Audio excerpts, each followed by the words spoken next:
Now friends, let's start the topic with the detail.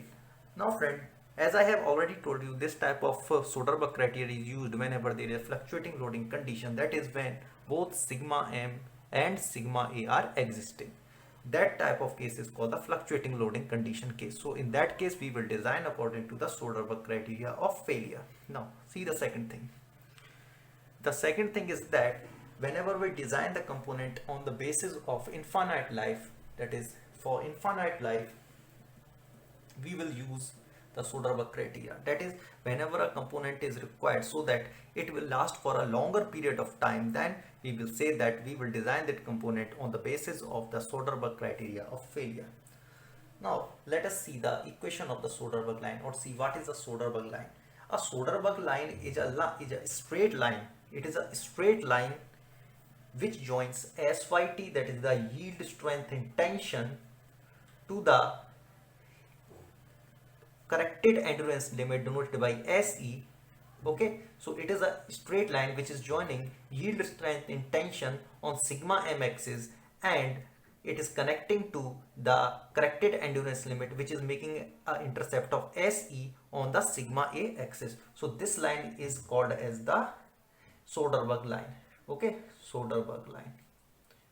And according to this Soderberg criteria, all the point, or all the coordinates of sigma m and sigma a which lies in this region are considered to be unsafe for design. So this is unsafe region, and all the coordinates of the point which are having values sigma m and sigma a which lie inside this area are considered to be safe for design purpose. So this is the main purpose of the drawing of Soderberg line. Now we will write down the equation of Soderberg line. So the equation of Soderberg line is very simple, and you not need to remember the formula for the Soderberg line. You first derive the equation of Soderberg line and the equation will automatically come. So see, I am writing the equation of this Soderberg line.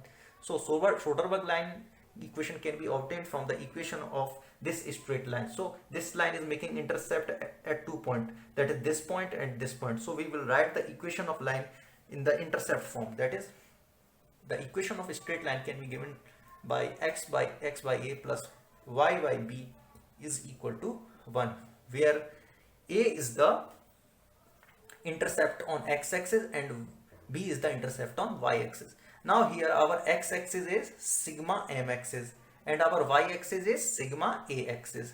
Okay, and our intercept on sigma m-axis is syt. So I will put here syt, and our intercept on sigma a-axis is what? Se, that is the corrected endurance limit. So this is the equation of the straight line, that is the Soderberg line. Now choosing a suitable factor of safety, we can write this equation as 1 upon factor of safety. So this is the equation of Soderberg line. Okay friends, now we will see certain things, that is various important notes regarding this equation. This equation is actually followed when there is a fluctuating axial loading condition, when there are fluctuating axial loading, and this equation is valid for fluctuating bending loading. Okay, then we can use this equation. Okay, now here the term SE is very important. Friends, I am telling you, it is a very important point. You have to remember this. In GATE examination, the main thing that they will try to confuse you with is SE, that is the corrected endurance limit. Here we have to substitute the value of corrected endurance limit. Okay, now I will tell you how we will find the corrected endurance limit.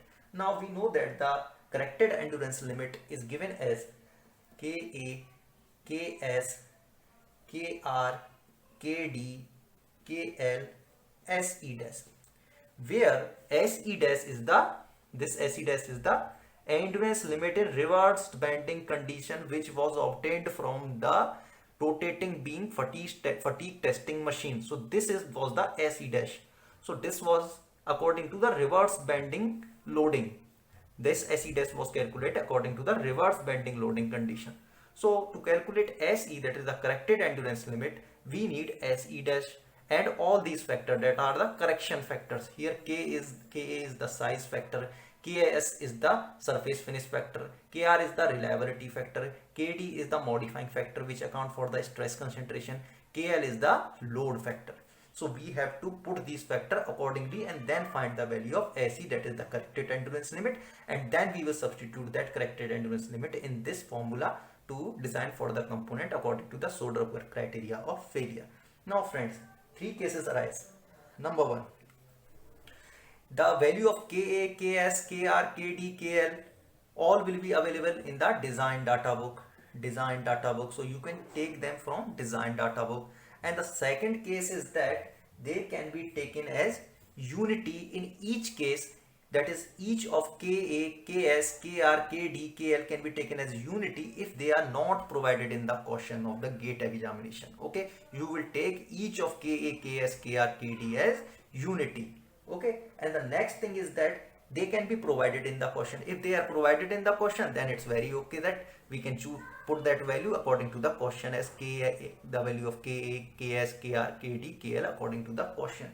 So it will be given in the question. Then this case is okay. Then we do not need to bother about these values. Now the fourth case is some of the value may be given, that is the value of Ka, Ks, Kr is suppose given to us, but the value of Kd and Kl is not given to us in the question. Then we can put the value of Kd and Kl as unity in that case and put the value of Ka, Ks and Kr as it is given in the question. So these are the method of finding out the corrected endurance limit.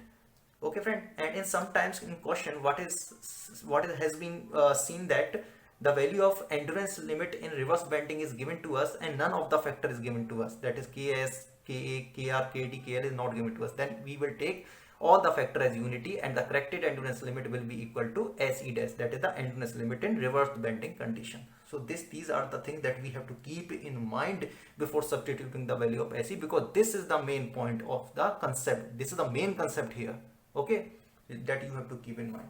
Now friends, let us see another thing. Another thing is that the value of sigma m and sigma a, they may come as positive or negative, but you have to always put them as positive in this equation. So this was the fourth point.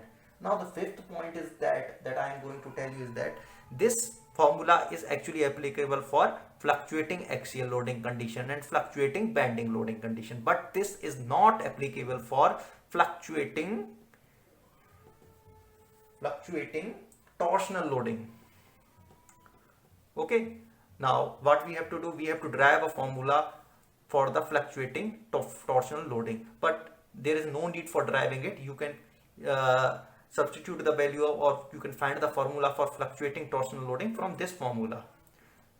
See how I am writing the formula. In place of sigma a, what you have to do, you have to write tau m, and in place of tau a, in place of sigma m you have to write tau m, and in place of sigma a you have to write tau a, and in place of syt you have to write sys, and in place of se you can substitute se as it is and divide by factor of ct. So this is the formula for fluctuating torsional loading condition. Here sys is the yield strength in shear, okay, which can be given as 0.5 times syt, okay, where syt is the yield strength in tension.